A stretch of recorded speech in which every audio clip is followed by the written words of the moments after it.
and welcome to the God is a Geek podcast. My name is Adam Cook, and I am joined by a right motley crew of neighbourhood-friendly... I think I did the Spider-Man joke when we previewed it, so I'm going to just skip that and say we're in a big game season, and that is good because it means we have Chris White here. Hello. You alright, mate? I'm good, man, yeah. Not too bad. Yeah, I mean, I don't feel like you're matching my high-energy intro, but that's fine. I'll get more excited as I talk about Spider-Man, don't you worry. And don't you worry, I'll bring you right back down to earth on that. But in your corner is one Gary Bailey. Hello there. Although maybe we need two Gary Baileys because he still sounds a bit poorly. Yeah, my voice is still a little bit fucked, but other than that, I'm good. But Gaz, I'm reliably informed by my wife that when the male voice drops an octave because when they're ill, it's sexy, Gaz. And I can tell you right now it is. I'm good with that. Good, okay. But I mean, to be honest with you, there is a person here who can probably judge better, but I won't put her on the spot because that would be awkward. Nicola and I are going to talk shooters. Welcome back, Nicola Ardron. Hello. Thanks for having me back. You all right, Nick? I am, thank you. Yes, I'm good. Is it a fallacy that the male voice is sexier when it's deeper? I don't know. Well, sometimes. I guess it depends on the voice. What about Barry White? Well, I mean, come on. Yeah, come on. Well, exactly. Let me flip that on its head. When a woman's voice is a bit husky, it's usually considered a bit sexy as well, isn't it? So maybe. Absolutely. Maybe that's what it is. It's just huskiness. Where do we stand on vocal fry? Does everyone know what vocal fry is before I actually ask that question? No. Nope. You definitely know what it is. You just maybe don't know the term. So do you know when this is a male or female thing? When someone's talking like that just before they speak every time. So yeah, that's the thing. Like you do that crackly. That's vocal fry. Right. There you go. The God is a Geek podcast is nothing if not. It's always a school day, Adam. Educational. Yeah, it's an educational podcast. It's good that it's a school day because Peter Parker doesn't really work because he's not really a schoolboy in this. But listen, Marvel Spider-Man is out. We haven't had a chance to talk about the game in full. Chris reviewed it, 9.5 out of 10. Gary's a massive Marvel fan. I know what Spider-Man is, and Nicola's here too. So should we just jump in to Spider-Man? But still, let's damn it, swing slinging. in. Web sling. Yeah, sorry. Nice. Sorry, man. That's. I'll catch that. I'll catch it. Save you. I'll catch it in post, Chris. I'll catch it in post. Just like Spider-Man saves people. Does he? He fucking does. Yeah, he's a good lad. Or is he a menace? But, you know. Well, according to J. Jonah Jameson, he's a menace, but not to me. He's my hero. What Spider-Man is? Yeah. Okay. No, I mean, listen. Your hero is your hero. I'm not here to judge that. It's just the game. Spider-Man and Jesus. So should we just get this out of the way? Because I feel like you two are just sat there with a fucking gun pointed at my forehead. I don't want to get into it because I know I'm going to disagree and I'm going to have to get angry. That's good. So just tell That's tell you fine. what, people have read the review. People know that I love it. So what is it about it that you don't like? Well, look, I've been building up to this, I think, on Twitter for about a week, and I'm just going to have to get this out of the way and say it, I think, because there's just too much tension in the room. Like I say, I feel like you and Gary have got literally Uzis pointed at my head, ready, itchy trigger fingers. Yeah. Nicola doesn't know what the hell's going on because she hasn't played it yet, I don't think. No clue. No, I haven't. I'm just going to say it then. I think Spider-Man's a very good game. There you go. Right. But yeah. so right, okay. Look, I think when everyone was sort of anticipating this game, one of the real it goes back to saying something you have to get right is the swimming. The swimming's good as well, but the web slinging. Swim? You can Game swim. changer. Game changer. Yeah, you can. Anyway, carry on. However, you have to get that right. That's like on the billboard, on the whiteboard where they start. Right, we're making a Spider-Man game. The number one is don't fuck the web slinging up. Don't fuck the swinging up. And they don't. It is, and the more you play it, the better you get at it. Because I think at first when you start playing it, having seen reviews, because I hadn't finished it when the review went up. Chris had, and having seen like how positive everyone was, I played a bit of it, and I thought initially I feel like it's actually worryingly cumbersome. It doesn't feel quite right, but the more you play it, the parkour's amazing. Like the swinging around is just amazing, and once you get used to the controls, because Gary and Chris, by all means, jump in. But I think in terms of the control set up for that sort of stuff, it's not actually something that other games have to do. You have to be able to, fling your web everywhere and attach to things and jump off them and bounce around. So it's kind of a new problem to solve when it's a good game. But once you get that, and you can use there's a skill you can unlock in the skill tree that lets you jump higher off stuff as you pull towards it. Like, just that. I'm going to jump around a bit here, or swing around. Damn it. Spider-Man solves a problem that open world games have had for years now, in that I don't want to fast travel in this game, and that is something I will commend this game for, because actually moving around this world is just never boring. It's never boring, and that is a really good, maybe you could argue, well, it's the character that makes it, but that's one of those arguments where it's like, yeah, but Batman wouldn't be good if Batman wasn't in it. It's a Batman game. So I think the movement is amazing. No complaints whatsoever with the movement. I actually think the combat maybe even is better than the Arkham games. I absolutely love the options in this game. Like, there's again, a bit overwhelming at first. So much you forget you're able to do. Like, every time I load it back up and play it, I forget I can launch them in the air and attack up there and kind of stay in the air. Those two elements, the combat, the movement, I think are phenomenal. And it goes without saying almost that it's a beautiful looking game. There's some amazing audio design in there. Like, they recorded, I don't know if it's every line, but they recorded a lot of lines of dialogue twice. Once for if Parker is just stood walking around calmly, and they've recorded them like so that if he's under stress swinging around, there's a different take on the voice. Yeah, I saw that yesterday. That's really cool. Yeah, that is level cool. of detail is like ridiculous. Absolutely. The problem for me, and again, I'm playing this game still and enjoying it terrifically. The problem is I think outside of that stuff, I find it a little bit safe. Oh. Like for an Insomniac game, and maybe it's because I'm a fan of Insomniac, I feel like a lot of the mission structure, a lot of the collectathon stuff is a little bit safe and a little bit not boring. That's unfair because I'm still doing it, but I kind of when I first started getting the backpacks and the landmarks, I was like, I actually just want to get these out of the way because these aren't fun. It's not fun to go point to point taking photos of stuff. You don't even have to take a good photo. You can take a shitty photo like right up close. It's just like as long as you're pointing at this correct area. I find that stuff very safe and very... So on the one hand, you've got this Spider-Man game that's all about the excitement of the swinging around and the combat and being Spidey. And then you've got these weird things like you have to go... A mission involves going to a place, watching a load screen where you transition and he does that combing his hair back thing in the cutscene, talking to someone, walking back out to another load screen and getting XP. And that's not every sort of mission, obviously. I just think there's a lot of busy work in a game that I wonder if this could have been a tighter game and been out of this world. So how would you rather have it? Like, when you say tighter, what do you mean? I don't know that every game has to have multiple collectibles or like the research stations. Like, some of them are weirdly designed. I don't know if you did all of them, but there's one where you have to basically save the fish. Does that ring any bells? Yeah. I don't think that's a very well designed mission because you have to pull barrels out of water using your L1 and R1, which is like grab thing and throw it. And they're basically always out of reach. So the only way of actually getting them is to swing across them, whack the button really quickly, and then try and swing back out. Because although you won't die in water, it is cumbersome to be in water. Stuff like that. And I just think to myself, would it be a better game if they didn't do this? It's nice that the further you get in, they add more. Like, it's not like, here's the 5 collectibles, do it. It's like, as you progress, oh, here's another collectible. To me, you've got this fucking cool thing of Spider-Man feeling amazing, right? The combat feeling amazing. And then you've just got this really safe open world design. And I'm not... if I was personally reviewing it, and bear in mind I haven't finished it, I would personally think I'd give it an 8. Maybe push to an 8.5. So I'm not far off you, Chris.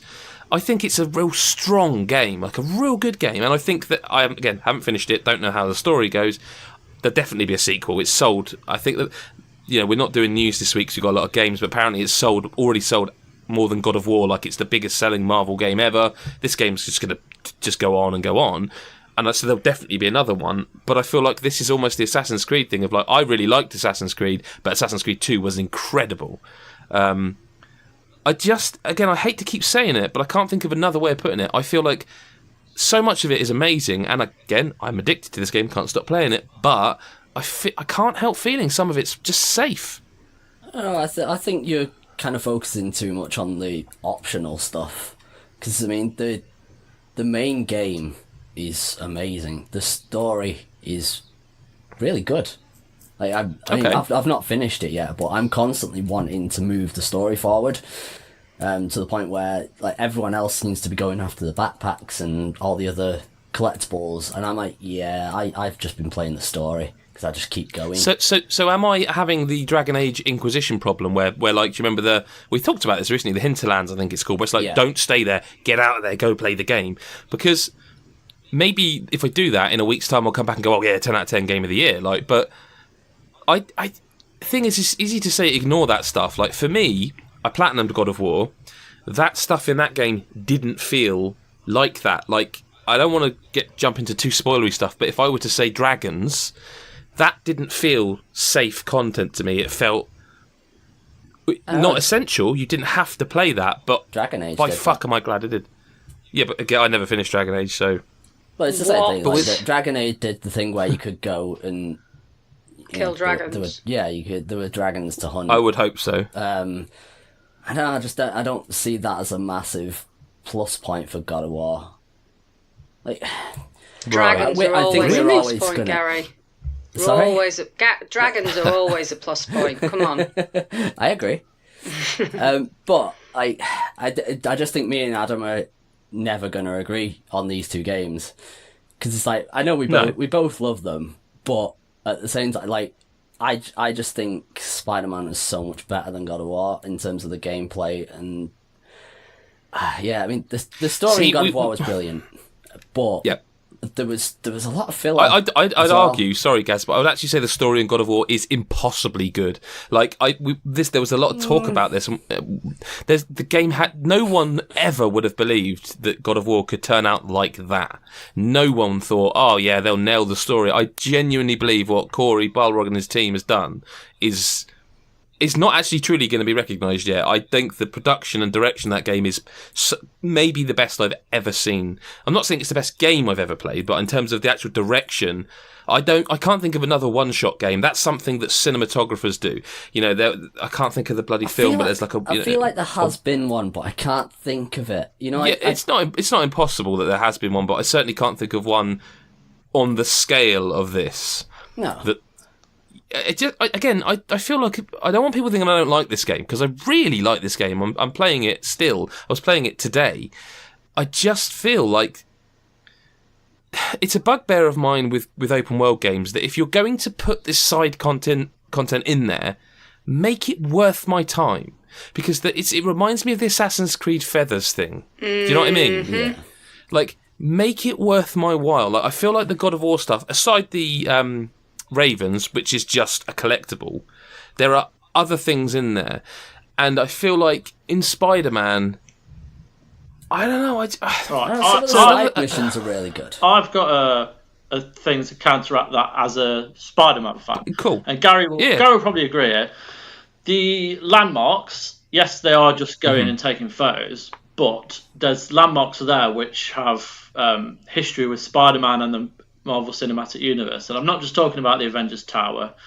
There's a gym where Murdoch, Daredevil, his father, fought in and died near. But Chris, it's not that I don't like the idea of the landmarks. I think they're quite cool. This is a difficult one to describe in a podcast, but especially for Nicola who hasn't played it. But so, you know, Chris, tell me if I'm wrong. Gary, tell me if I'm wrong. On the map, you see a landmark. You go to that landmark point. Often the actual pinpoint of the map will be like on top of the building. So you would assume, right, okay, I need to jump down and take a photo of the building, a nicely framed one. It's almost going to judge me. You can actually be on the building, like crawling on the building, and your camera is like, imagine you've got your camera out and put your camera phone, the lens against your hand. It's just a black picture because you're so close to it. As long as that to me feels like that's weird. Like in a game that's so polished elsewhere, why are you not making me take a good photo? Yeah, that's an oddly specific and picky point. Okay, all right, I'll give you another one then. Playing as Peter Parker though, because he is Actually, a what he photojournalist, kind of- isn't he? So He addresses that in this. He does Yeah. address that. He's like, oh, I haven't done this in a while. All right, so it's all these little minor things that make. I feel like there's one game here we're talking about. Like for me, like say the combat maze and it is the peripheral stuff which I personally feel was stronger in God of War. But like another little thing, and this is just a personal bugbear that I utterly hate in games. Some people love it actually, and so that's fine. But for me, so if you're going to give me an open world and I'm enjoying sort of slinging around, right? Don't nag me. Don't keep telling me what I need to do. I know what I need to do because if I hit the map button, there's a fucking great big octagon there that's yellow that says what the mission is. I know what the mission is. If I'm going to spend an hour slinging around and collecting backpacks, I know what I'm doing. And Peter Parker will constantly go like, I should really go and see what that guy will know. You know, it's like, no. Okay, so it does it once. Okay, fine, remind me. Whatever. 10 minutes later, hey, I should really go and find out if he knows more about this mask. It's like, man, don't push me. I'm enjoying this. Again, that is maybe to you guys that's a specific thing, but it is. do you find yourself saying this to your TV? It would piss me off. It would piss me off in any game, not just Spider-Man. Like, don't have fucking faith in the world you've created that you don't have to keep nudging me to go and play other content within the game. Trust that I'm enjoying myself enough that I don't need to be reminded, hey, go play the story. I'm all right, Tar. I'm quite enjoying myself. No, go play the story. No, I'm fine. Let me play the game my way. And that's almost an argument for gating content off, because that way it's like you can only collect, say, 30 or 50 collectibles because you can't access an area, and I'm definitely not in favour of that, but at least that way, if they don't want me to go and do that, it just feels... I don't know, it maybe is a nitpicky thing, and again, I would still give it an 8 to an 8.5. I think it's a terrific game. I don't know. I don't want to compare it to God of War because they're so different. I really like Spider-Man, but I wonder... I think it can be better, is what I'm saying, I guess. I didn't go through any of the game with any kind of these kind of feelings. Like I never thought, why can I not take a photo of the whole thing? I just kind of... See, it's not that I want to. It's why does it let me take a photo of literally a black wall and say that's fine? You've taken a photograph of this landmark. No, I get it, but it didn't bother me at all. Like it unlocked some information about that building and knowing about the world. It was interesting for me, and I think the whole landmarks backpacks. Get rid of them. You've got lots of side missions which are very versatile, and then you've got the challenges which open up featuring a Spider-Man villain which very few will know outside of the films and stuff because it's very niche. And then there's another villain that unlocks later, which features another side mission, and they're two completely separate from what the main story's doing. You've got all the hideouts. You've got the Saber hideouts, the Demon hideouts, and the Fisk hideouts, which certain ones tell stories within themselves and kind of open up their own side missions with what's going on within those facilities. So I think there's a hell of a lot outside of just the collectibles within the game that keep you playing. And I get what you say when they keep reminding you about stuff, but it didn't really faze me. I didn't really think about it. I just kind of played it. It's only really now you saying it that I mean, as I say, I didn't even notice it. So it's a tiny criticism. It's just you know everyone's got these in a game where there's one thing. Like for another one for me, I've mentioned this many times on the podcast, and even The Witcher 3 does this. It's like, don't take the piss out of like, oh hey, we're not going to make you do a fetch quest and then make me do a fetch quest. That's not funny. That's not clever. You're just doing the thing you've taken. You know, that's these little bugbears that just really rankle you, and like it's just one of them. When a game developer, it feels like they don't trust me to enjoy the content in the way they've allowed me to. Again, I really like this game. I feel like some of these criticisms may be small, but they add up to something bigger. And I feel like, I don't know, it's just been ignored. And there's just this part of me that wonders if certain other games would be allowed the freedom to do those things and be free of criticism. And that's just on me. Like, you know, Gaz, you love this game, right? This is so far your game of the year. It's got the potential to be, yeah. I'm enjoying it that much. I mean, I've also been playing, which we'll talk about shortly, like Shadow of the Tomb Raider, but I've been distracted from that. Like, a part of me's like, oh, I should carry on playing that, but like, nah, that's Spider-Man. I want to play. See, more I of was that. jumping between the two of them. Yeah, I mean, and I feel like both have problems. One game has bigger problems than the other, but the two very different games, but they're two equally sort of big games. So it's difficult to be playing the two alongside each other. But we're segueing into it a bit. But you say they're big games. I feel like Shadow of the Tomb Raider has no buzz, like none. And I don't understand why that is, because the two previous games were so good. But it feels like Rise kind of had a similar thing. I don't remember being much buzz about Rise either. Okay. I remember going fucking spare, because I was like, this game should be all over the place. That's when Microsoft got the exclusivity thing. That's and right. It was like, why are they not selling this game? This game is essentially a system seller at this point, because obviously you had like a year wait or whatever it was until the PlayStation. That's right. And it's just like, why did they not do that?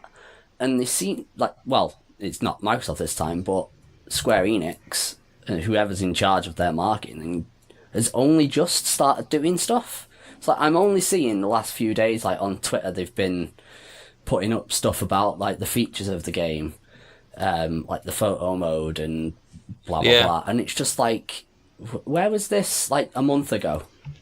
You know, why were you not? And I mean, I have my problems. I've mentioned before with the way they revealed this game was absolute bullshit.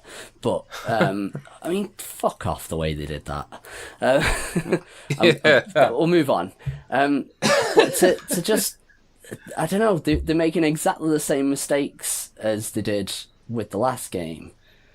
And I feel whereas conversely, like Spider-Man is, you cannot blink. Oh yeah, Spider-Man's I've not seen a game pushed as hard as Spider-Man in a great many years. Like that game is. That's one thing everywhere. Sony have got right with their exclusives is they fucking marketed them.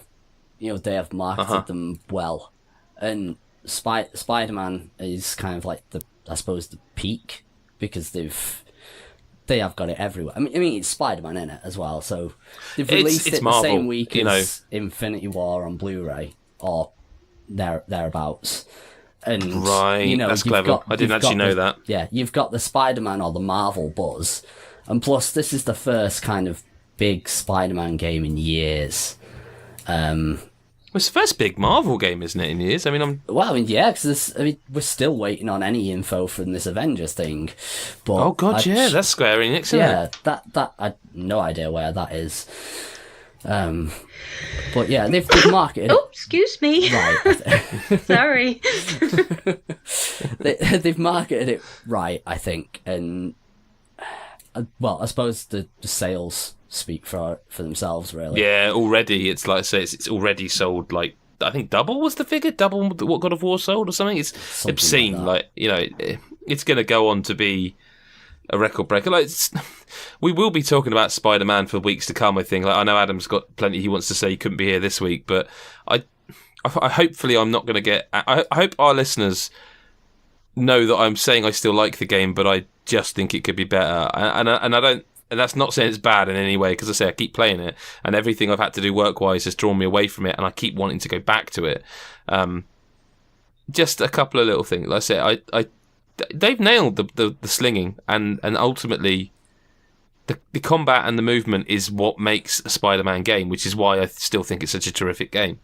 I just think there's room, you know. I like what they're doing with the story. Like I'm obviously not going to spoil anything, but there's certain parts of the story, like without trying to spoil it, the lab stuff, and like who you're working with. That is very interesting. See the story parts you're referring to there. I like the story parts. What I don't like are the transitions. I feel the sort of they drop you then. You drop to where like your bag is with clothes or whatever, but there's even moments where you go in or out of a building, and so the first time I noticed it was very early on when you go to the lab, and it was I think at Feast, and he opens the door and you can see outside, and then it still has a loading screen to get you back to outside. And I feel like with more time, maybe they could have made those transitions seamless, and I think those sort of things are so at odds with how well produced the rest of the game is.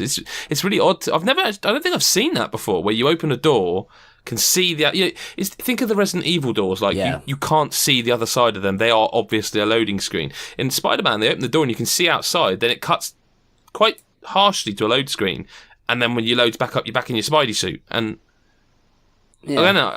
It's nitpicking. I know it is. I'm trying. I want to be a little bit balanced. I do get it, but I just like I could easily look past them because the rest. And of the I game am. is I'm so still good. enjoying it. But, Well, should we talk Shadow of the Tomb Raider? Because I say we're going to do Spider-Man more over the weeks. We talk Shadow. yeah. Because I've got a bit of a worry that after what you just alluded to there, I think we're going to be on opposite ends of this again. So you go first. I mean, I'm really enjoying it. I like the story. I say I like the story. I mean, I'll only say I think it's about 25%. You know, on the like when you load your game, it tells you where you're up to, kind of thing. And I mean, we kind of spoke briefly about this. It's like the way it starts is incredibly strong. But I'm now. I mean, I've been in one spot for quite a while, and I don't know. I kind of like feel the hub area. Sorry, say again. Is it like the hub area where you start talking to people? Yeah, I have only just kind of moved to the next bit of that sort of thing. Okay. And I don't know, I feel like it's taken a little too long to get the story back. Yeah, So well, that's to be the main fair, thing. talking to Mick about this, he reminded me that the previous Tomb Raider games were kind of like they the reboots. They like load story at the front and at the back, and then it is kind of like a gameplay slice in the middle. And I listen. I have to say this, right? Lara Croft in this third game is a fucking psycho. Like She kind of was in the first reboot. I think they've gone the complete like the single-mindedness doesn't do it justice. Yeah. She is on a mission, and like there's no empathy. You know, Mick, he put a version of what he said to me in text into his review. He said like there's a point where he was in the story where people are like screaming and running away, and they're like, and Lara says something like, "What are they afraid of?" And he's like, "It's fucking you, love. It's you. They're scared of you. You've murdered 3,000 men. They're scared of you." You know, and it's like, yeah. But how else do they do it? How else? You can't have Nathan Drake suddenly every 5 minutes going, "Oh, just killed 10 guys." Oh, that doesn't work in a game. I don't think, does it?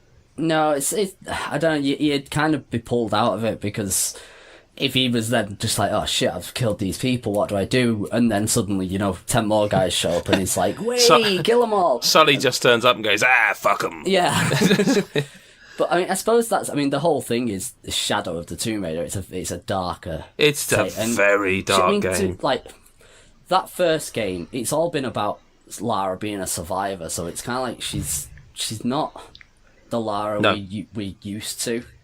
So it is kind of nice to see them do something different. But at the same time, I don't really empathise with Lara. Like, do you want her to win? Do you know what I mean? Yeah, that's the thing. You kind of don't, but at the same time, I've not learnt enough about the villain in this one to know what whether he's kind of on the right side or not. So the problems with this game for me, it's like the formula is very similar. Like when Nicola, you've played the previous ones, haven't you? I have, yeah. So like when because it's like, again, it's a bit of a collectathon. You just kind of grab everything in the woods, don't you? Yeah. And so the animation for when she takes the wood off a tree, like breaks one side then breaks the other. Like even that animation is identical in this game, and it's a sequel. That it is what it is, but it's so similar to the previous game. It's kind of like what happened with the very original Tomb Raider games. Yeah. Because you got to like Tomb Raider 3 and you're like, it's the same game. And it's kind of the same. I mean, well, I suppose the last reboots were the same as well. So it's, I don't know, maybe that's the way Tomb Raider is going to be. You're going to get rebooted now and again and just have the same game over and over for a while. The other problem for me, again, I have a little bit of a problem with the world building in this one, which I don't remember noticing in the previous two games. So, in that area where you're talking about, like the first hub area where you meet people and can do side missions and stuff. Yeah. There's a cutscene where Jonah meets a girl and starts getting on with her very well. And Lara goes, hey, stay here. I'll go off and find the thing that we're looking for. And she goes off, and she's been told, right, go here. And it's just on the edge of the village. And there's like a mural, and the woman radios over, hey, please don't break anything. So Lara smashes it down, reveals a wall behind a wall, goes through there. There's a door, open the door, and it's almost like a Shangri-La moment. Opens the door, massive loads of wood. And oh, look, there's this huge temple in the distance. And so no one noticed that. No one ever climbed a tree and spotted that enormous temple. And I feel like it works better when in Tomb Raider it's like they burrow underground and they find the civilization thing underground. Like that one moment for me was like, okay, so she's broken a wall down in a tiny temple, opened a door, and there's a reveal of an enormous temple, and nobody noticed it. And it just seemed a little silly, but then the thing is with these reboots is they are very gamey, aren't they? They're very gamey. Yeah. Like, weapons disappear. Her invisible backpack is like, it's amazing. Like, it's like when like Resident Evil. She's obviously got massive pockets, which they don't bulge apparently. And I think you have to give yourself to that in this game, because the previous games were that. Like, it's a bit odd to see criticisms of some of that when that's what all three have been like that. There's some odd voice work in this game as well. I think there's been odd voice work across all of them, to be honest. I've always found Lara's voice a bit insincere. Yeah. She's kind of whiny. Like, when you go to a campfire and she just has her little internal monologue. Yeah. And it's like, oh God, this thing happened here, and oh no. And then she goes to the next one, and it's like, I hope that everyone's okay back home. It's like, God, like, I thought Lara was supposed to enjoy Tomb Raider, and I thought she was, maybe that's the, I don't know if they're not prequels, it's a different the next Lara, one. isn't it? This is her on her way to becoming like the Tomb Raider, as it were, and that's the whole thing with this trilogy, and it's been like the origins of that. So the first one, I think the first game, it made sense because it was like, she was still just a student essentially at that point, and suddenly she's thrust into this island with loads of weird shit and people that want to do horrible things, and that it was like, okay, I get that. Then, actually, this kind of plays into an issue that I do have with this game as well. The second one, again, like, it kind of made less sense, but she'd lost her equipment and stuff, and there was like a big storm and that, and she's like, oh shit, I've got to. And then this one again, it's like, why the okay, right, her equipment's gone again, she's got to get her, and I'm just like, why did they do that? It's the fucking Metroid thing again, and it's the opening of this game I found so similar to the opening of the second one that I was like, wow. This feels like the same style of setup. This feels like but this game it's still I would fun say to was play. Safe in its design. No, I agree. This one I'd definitely say.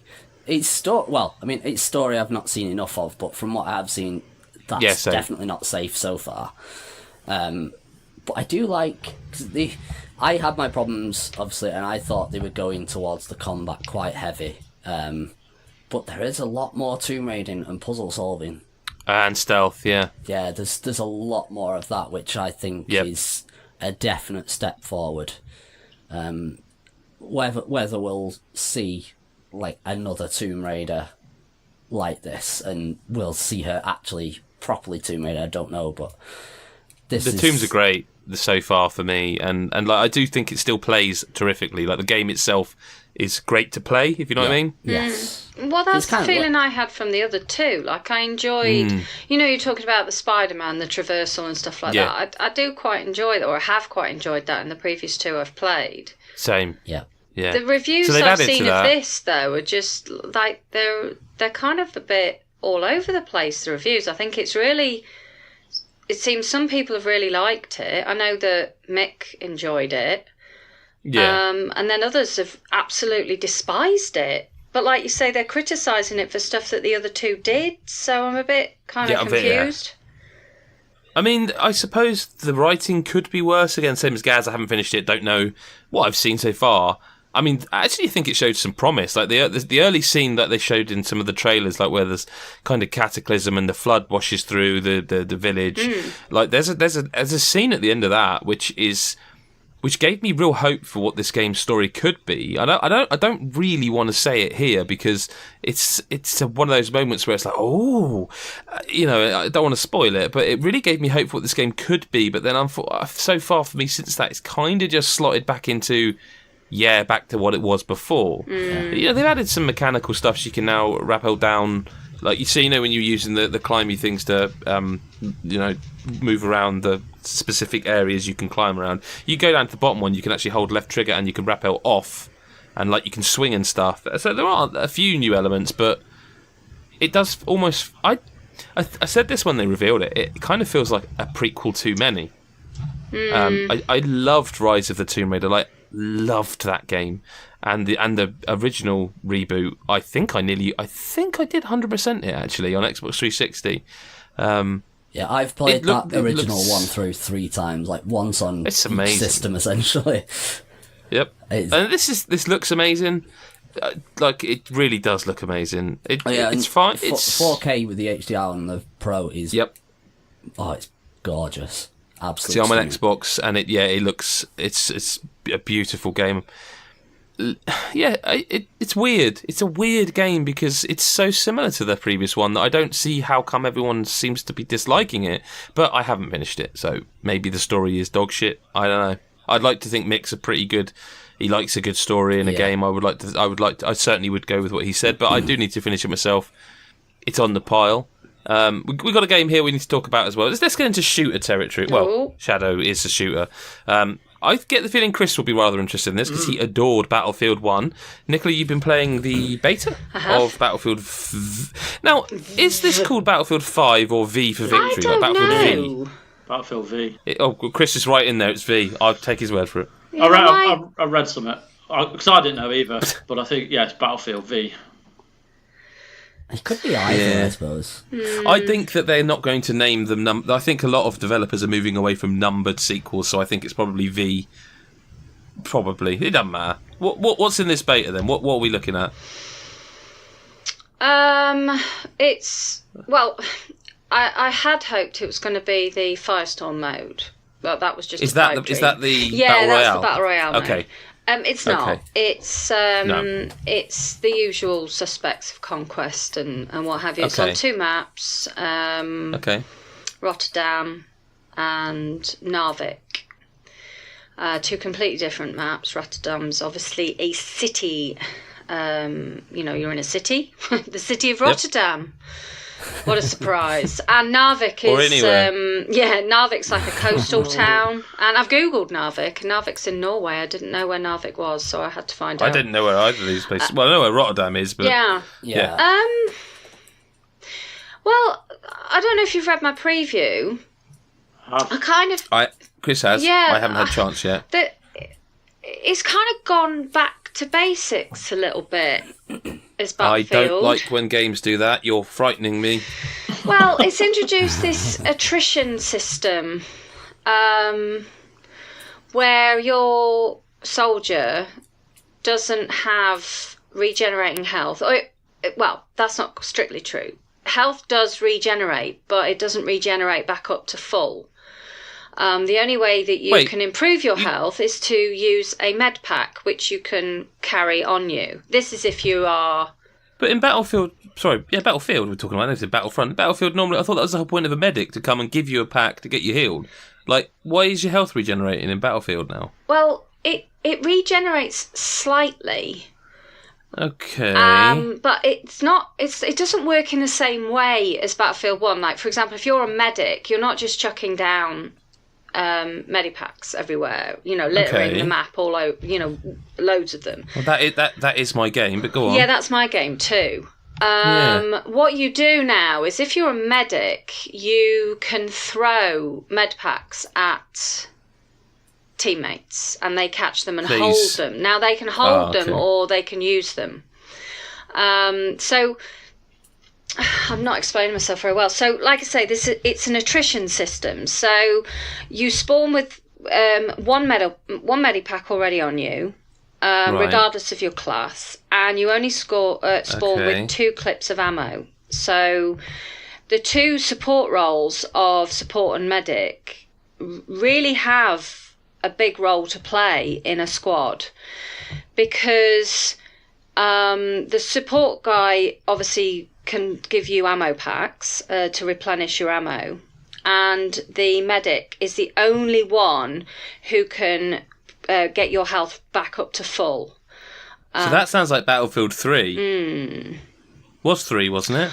I don't remember remember. They're blurring into one, but it definitely, the last few that I've played, it's a lot. Well, see, I remember in 3 dropping bags of, medipacks and I thought it was boxes 4. They basically killed the medic class, because I remember I played a lot of one of them as a medic, and then the next game they basically nerfed the medic class entirely, and I just didn't play it. I thought that was 3 to 4, but now you've got me second guessing that as well. I'll be honest, they're blurring into one. Really? That's not a good sign.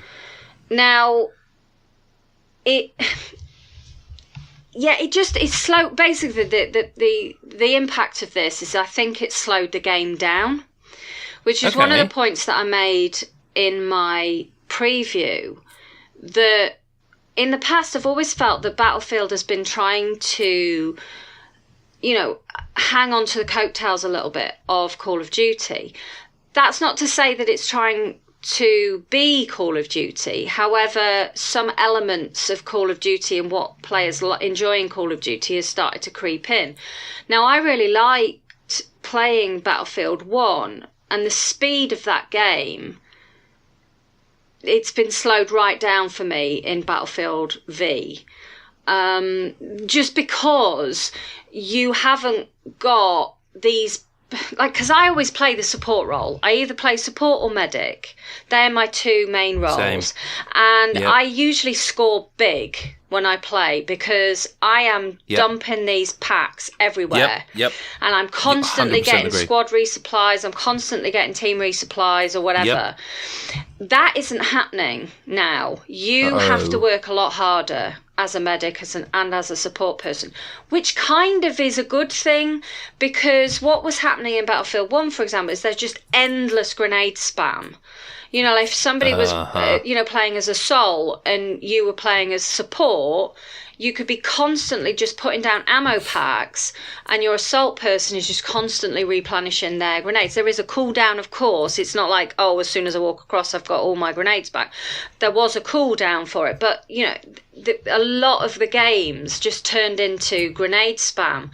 That doesn't seem to be happening so much now. You can also fortify your positions. Any member of the squad, any class can do this. However, only the support can build them in a specific way and reinforce them. And this has, again, a way of slowing the play down, because you can bunker in to a point and you can force the enemy through a specific area. How does that work in terms? Because I thought Battlefield was all destructible environments and stuff. Yeah, I mean, it is destructible still, but it kind of requires, because it's like sandbags and stuff like that, so it'd work in the way that a sandbag would. So it takes a bit to destroy it. Okay. What other stuff has happened? So the classes have had a bit of a shake-up with this attrition system. They do that every game. I mean, they still have the same broad functions. For example... So it's is the healer still heavy machine gun? Because that's the game I keep thinking. I'm sure that was 3 where you had medipacks, but you also had a heavy machine gun. Yeah, and it was you really did. You good had being an LMG, a support. I think.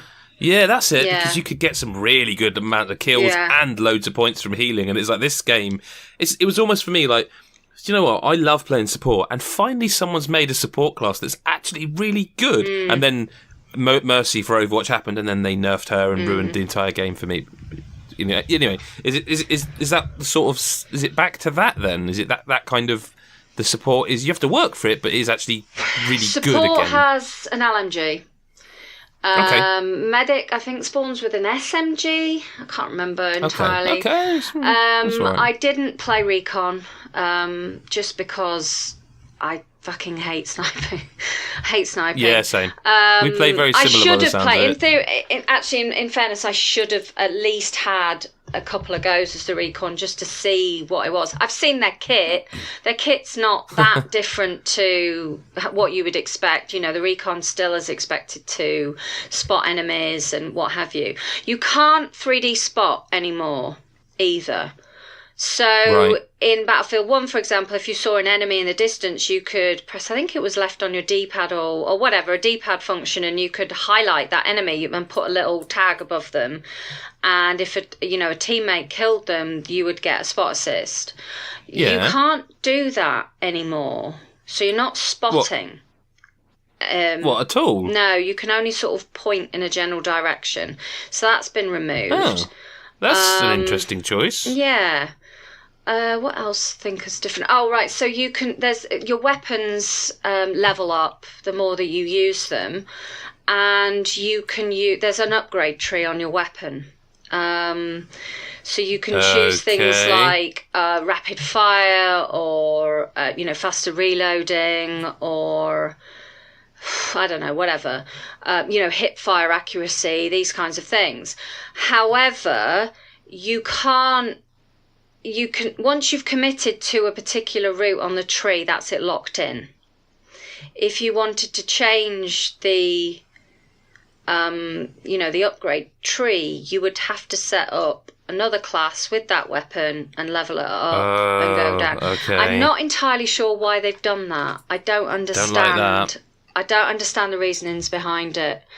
But yeah, I mean, matches feel a lot closer.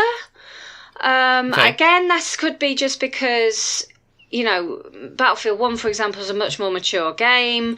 People have been playing it for a long time. And you can spawn into a match where you're just completely spawn trapped and the tickets are just running out at a ridiculous rate. Now, matches feel a lot closer. Like a lot closer. I've seen literally 10 tickets difference between the winner and the loser. So that's good because it kind of feels like at any moment the battle could turn. But what's, because betas are betas. We all know that they're sort of half demo, half genuine stress test.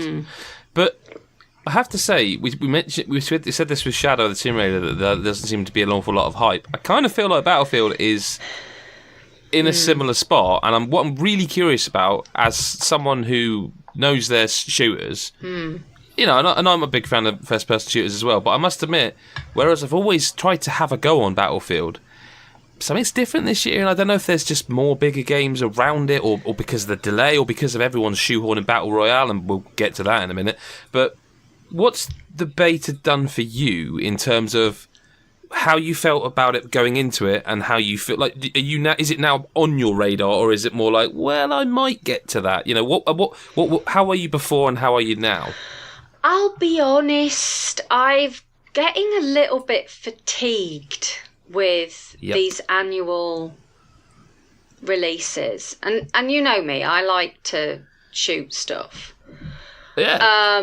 Battlefield has always been a game that I want to play, but it's never been a game that I'm like, oh, I must have that on release. It's not your primary shooter, is it? It's never been same. that. It's never been, I must have that on release. And there's been nothing in this beta to change that. It looks gorgeous. The audio design is amazing. The guns feel good. Once I got my eye in, the guns feel good. It's a game I'm definitely going to play. But you're not sure when? I'm not super hype for it. Do you think they should have led with the Firestorm? That might have got more people interested. I think that's what people are interested in. Are they going to add that in the way that Black Ops has just now done like another bit? Know. Nor do I, because I don't know anything about. Sorry, Gaz, was it Firestorm? Firestorm, yeah. Firestorm. Right. I don't know anything. So I only found out today when I played it that Blackout in Black Ops 4 is 80-person. I have no idea. I've just missed. I've been not gonna lie, I've been very busy. Just haven't seen anything on Firestorm. Don't know the how many people. Really don't. I'm guessing they're going to go for a big number because that's always been a Battlefield thing, hasn't it? Like we could do 64 player, but. Well, let's get into Black Ops, because it's only when you said Battlefield V out loud just then, in a sentence that I realised how stupid a name that is for a game. Yeah. When you actually say, "Oh yeah, but do you want to play some Battlefield V?" It sounds so ridiculous. But the thing is, Call of it's Duty like the Black beta Ops 4. tag. The beta tag is Yeah. BF5 beta. That's what people have been posting under. Okay. Technically, it is Interesting. Battlefield 5, I suppose. Well, it's not really though, is it? 6? It's not. It's like, and the rest. Well, But true. You've got back. When you Well, think yeah, about, like, whatever. Battlefield, I'm sure Battlefield 3 wasn't the third Battlefield game. Because you've had, like, there was, like... 1942, Yeah. 1943. But I mean, let's put it this way: the question that I have is, when are they going to do Bad Company, the next Bad Company? Because I love those games. Yeah, I but did. they're just not. Yeah. I will then Let's play talk about Black Battlefield. Ops. Yes. Oh, really? Let's talk about Black Ops, because I haven't played a lot of it. I don't know how much you played, Nick. Two But I games. was the same as me then. Okay, exactly the same. Blackout is their battle royale mode: 80-player, squads, duos, team, solos. I was. Let's see if Nicola can guess why I was very shocked when I played it. Because it looks like PUBG. Yeah. Yep. Like, fucking hell. Yeah. Like, at least try and hide it, Yeah. maybe. A little bit, try and hide that. One thing Like, I did notice though, I like the map. Just looks like the Yeah. PUBG map. It's PUBG's even got the same border, hasn't it? Oh, what? It's a lot Like, you know, smaller. when you bring the map up. It's a lot yeah. smaller, but like even like the color palette looks like PUBG. The only thing I will say is the audio's better. I mean, it's the whole thing technically, Yes. I think, is probably... Yeah, it is better. Well, there's a massive difference in budget, so that... Budget, you yeah. bloody Well, well and hope also, so, wouldn't you? but they've also been able to look at everyone else doing it and go, right, how are we going to do it? And apparently what they said was the same as PUBG. Like, Gaz, it's identical. Like, you dropped in, you bring the map up, the map looks like PUBG's map, you go in buildings, you hold a button to pick something up, you then have to pick the ammo up and load your gun. I was shocked, Nicola. Is it just me? Like, I didn't. I thought it was going to be this. The thing that got me excited about this is I thought, oh, we're going to get Call of Duty's take on Battle Royale, and this isn't. Well, in a preview beta sense, this isn't their take on it. This is just them doing It's PUBG with Call of Duty. Time to Kill. Well, you say that, but I came second on my second game. Oh, fair play. But I didn't like shoot anybody. So it is PUBG. It's PUBG. I don't know. The guns feel. I have shot a wall, and the gun feels all right. Like. Did you spend all your time in bushes? No, actually, on top of a building. I'm ashamed to say, I got a helicopter. Oh, but That's another thing. Right, yeah. It's even like that. You can go out the top of a building, and it's even got the kind of concrete square outbuildings on the top of it. Like, I'm stunned, to be honest. And it's not a bad thing. PUBG's good. But Adam, like Call of Duty for Christ, how many years now has been the leader? trendsetter. Yeah, Everybody's I know. chasing Call of Duty, and now they've got this mode out, which is just a carbon copy. It is a carbon copy. It really is. Of another game, and I'm like, wow, what? This how is the the thing, tables like, have turned. We're not getting a single player, but I was like, but if they do a really cool battle royale, I would still like a single player. But I'm really, I mean, I've said it on this very podcast. I think we all have. Can't wait to see what they've done. Yeah. And like, you know, it plays like Call of Duty. It's quick. I feel like it was slightly slower, but vehicles, still though. quick. I mean, that's not Call of Yeah, Duty. I got a quad bike. I got in a that's helicopter, true. Adam. A helicopter. Like a proper one. A proper helicopter, which So how I the flew, fuck does that work? landed on top of a building, and then sat there like a massive pussy on top of a building.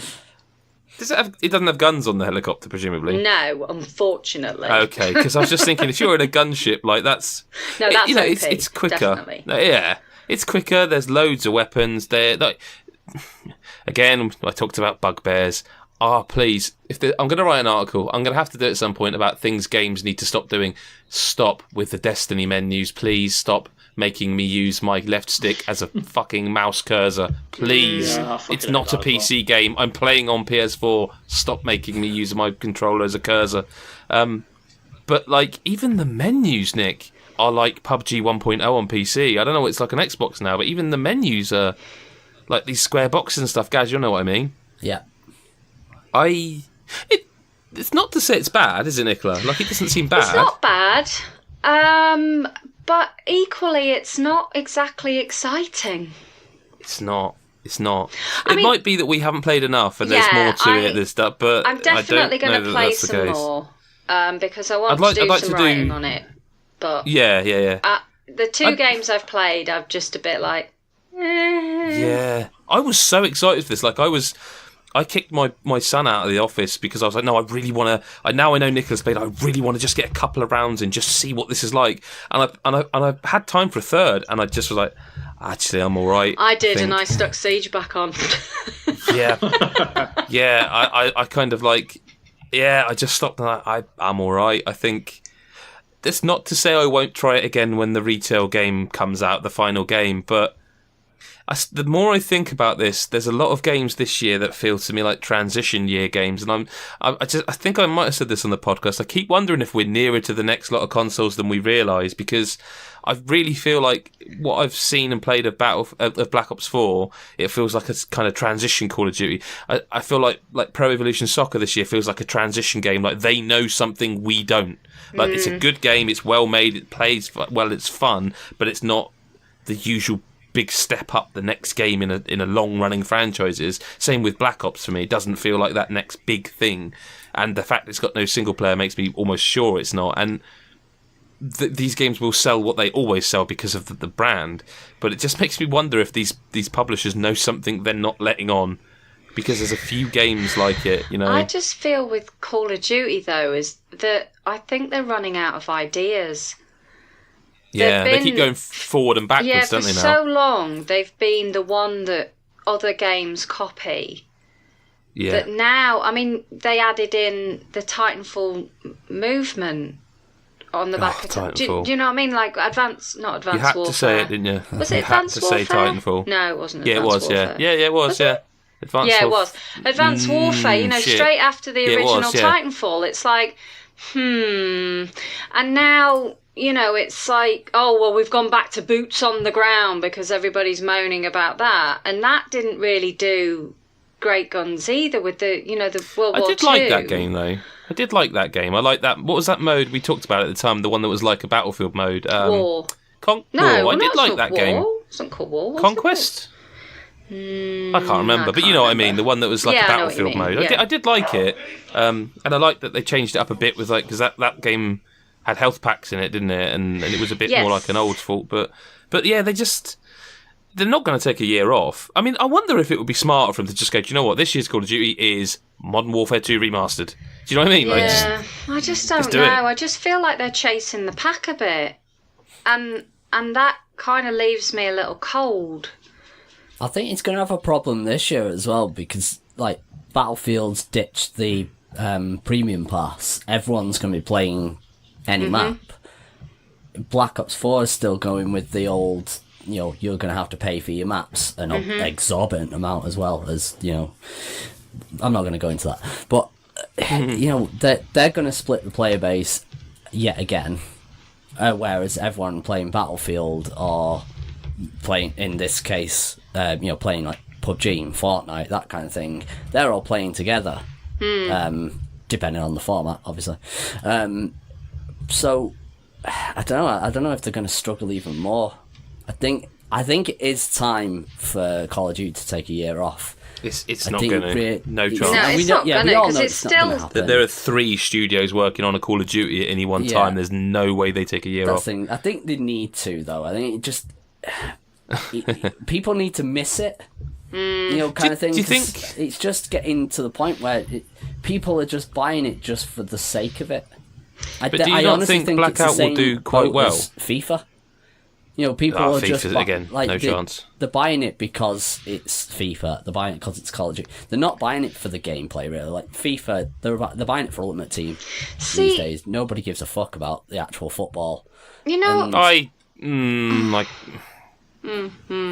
for me. But go on. What I was going to say is, I said that Battlefield's always a game that I play, but it's never one that I feel like I must have on day one. Call of Duty used to be that for me.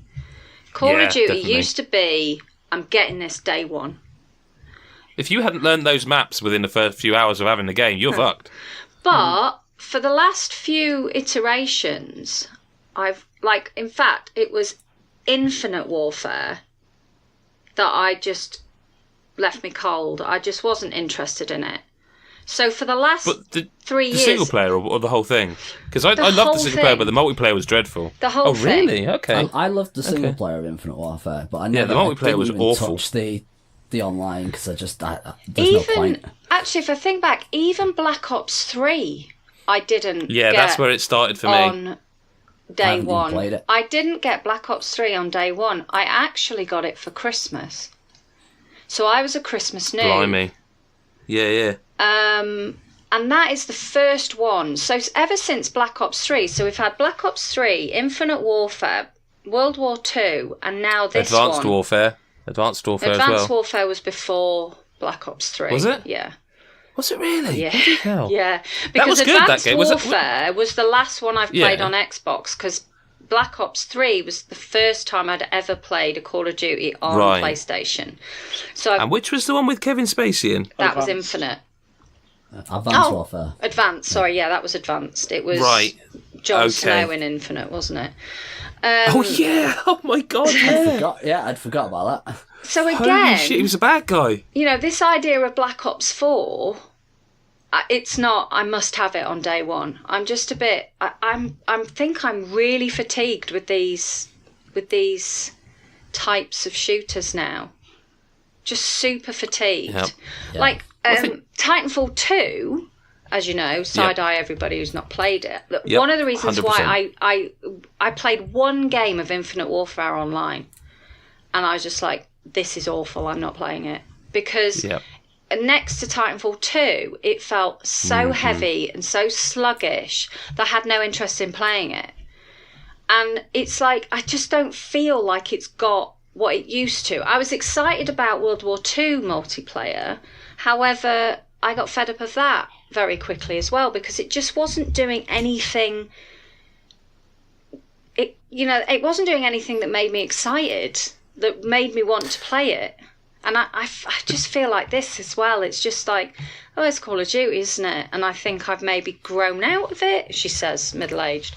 Well, I think Titanfall 2 bettered it. In terms of gameplay, it bettered it. And it's never... not that Call of Duty's ever bad, but no Call of Duty for me since Titanfall has got close to how that game felt. And I don't know that they can. I don't know that they know what made... I don't think EA know what made Titanfall special, quite honestly. Titanfall. Oh, well. We need to move away now, because now I'm sad.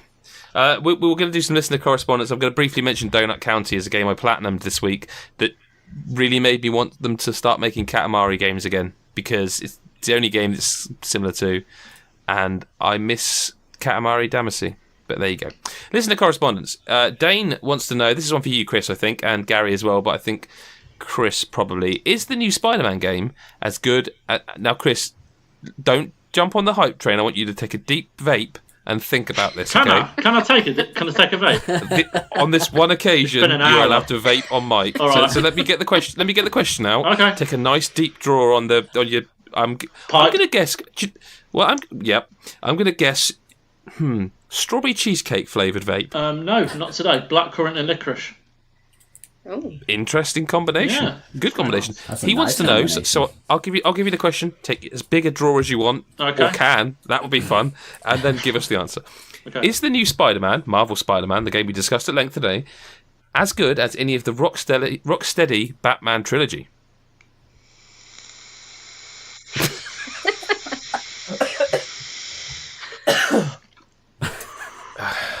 Wow. Yes. It's better than. Oh, it's tough. It's tough because say it. The combat is better. The combat is incredible. Yeah. So yeah, it's better than the Arkham games. What you go? Whoa! We never said the whole series. No, I'm saying it right. If you go into a fight in Arkham, you're pretty much guaranteed you're going to walk out victorious. There's very rare occasions where you'll go into like a group of 6 or 7 guys and come out like dead. It wasn't easy by any stretch, but it was controllable. Whereas in Spider-Man, you've got in excess of like 10 guys coming at you at one time. You've got guys on rooftops with rocket launchers. You've got big, like the bulky bastards coming in and trying to beat you up. You've got saber gods that are like hovering above the air, firing at you from like above. It's intense, and you have to really use your skill set to be able to beat certain areas. So it's difficult, but it's so amazing. Like the way you can use your movement within combat and the different kind of techniques you've got to kind of take them all out.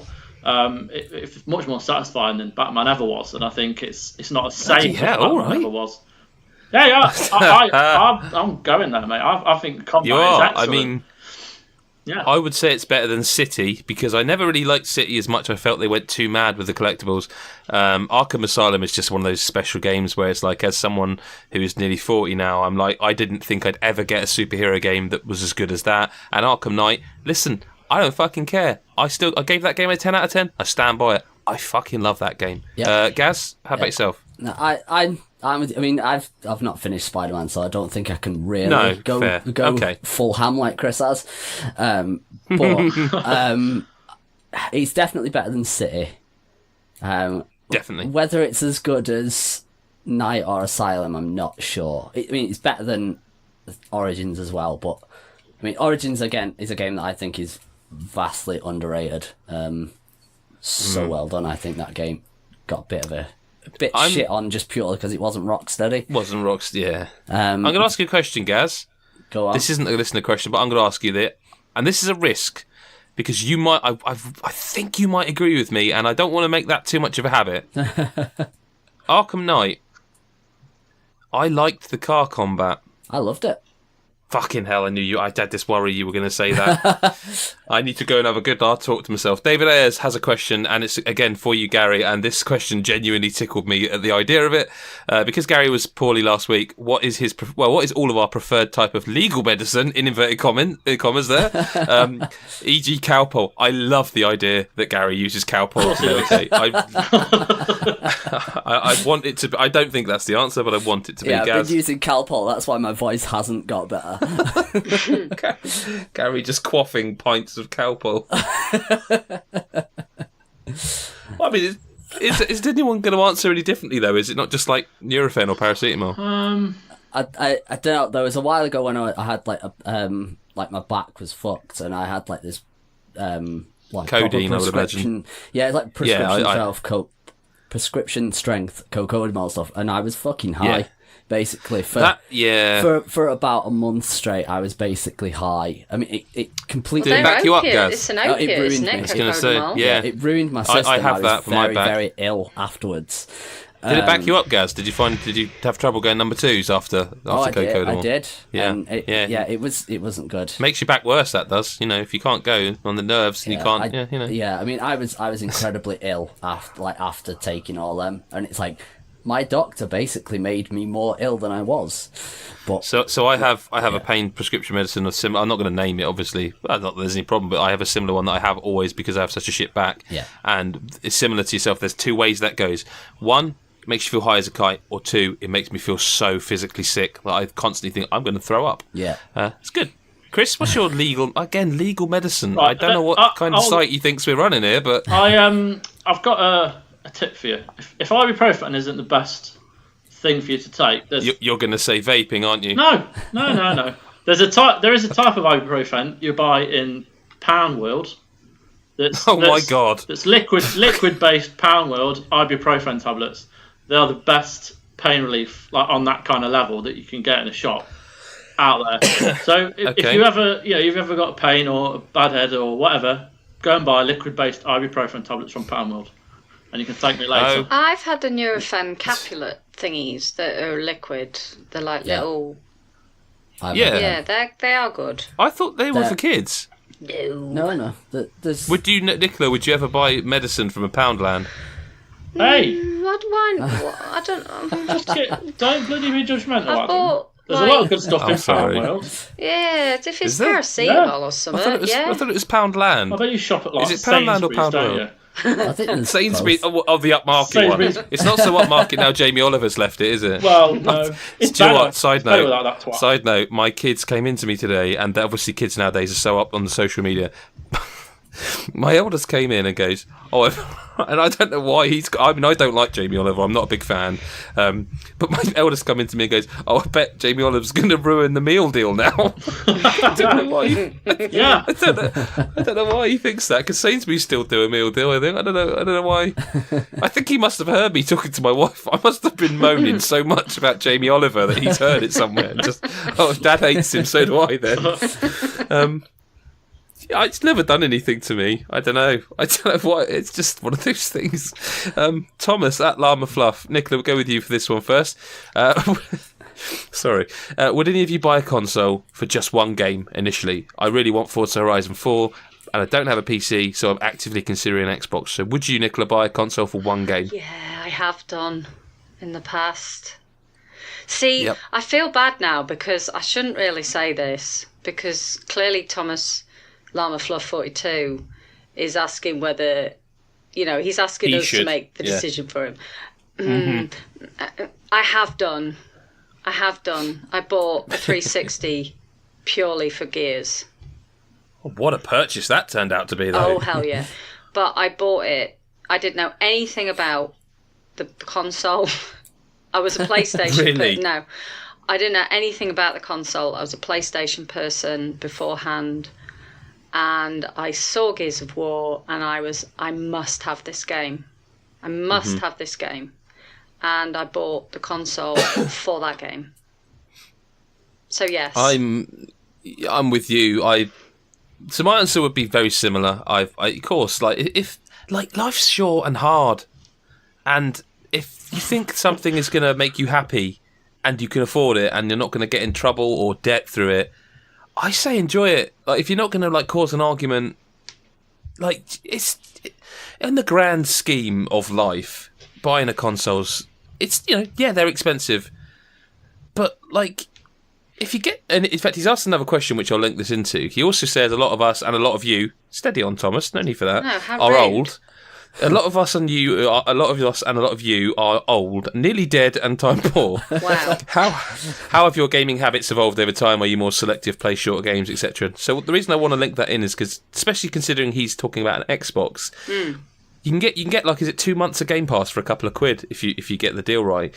If he's got the time, if he's personally got the time so that he can set a decent amount aside for gaming, get yourself the Xbox and Forza 4 and get yourself Game Pass and get yourself playing stuff like, Quantum Break's on there, I think, isn't there? All the exclusives you've missed. Well, that's it. Forza Horizon 4 will be on Game Pass. Absolutely. You won't have to pay for the game. You'll have the wonderful Sea of Thieves. Absolute Sea of Thieves. You'll have all of this year's 2 exclusives. We won't talk about State of Decay. No. But, Halo, I think Halo's... Master Chief Collection's on there. Yeah, and 5. Sunset Overdrive is on there. Another absolutely Xbox great. exclusive. I like that. So there's loads of games. Type 2, a very recent release game. This podcast brought to you by Microsoft. Hey. Yeah, when I said they got 2 exclusives. Oh, I mean, let's carry on then. So, how have your gaming habits evolved over time? I play what I have to play for work, and if a game God of War I platinumed, it has to really grab me. A game has to be special. Otherwise, I tend to drift away now, and I veer more towards a game I know I can actually finish. Chris, yourself, have you ever bought, or would you buy a console for one game? I've done it before a few times. I did it for Gears, like Nick. I did GameCube Chris. for Resident Evil 4.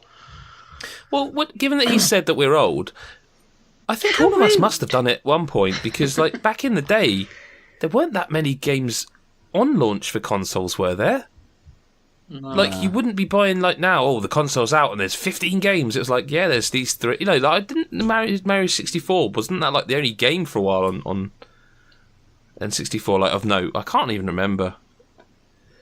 I can't remember. I didn't buy N64 till quite late. But would you buy a console for one game? Oh, I've done it several times. With varying degrees of success. Go on, tell us your fails. Well, I bought a GameCube purely for the Resident Evil remake because yes, and that was a massive success. I bought a PS3 for Heavenly Sword. Not as much of a success.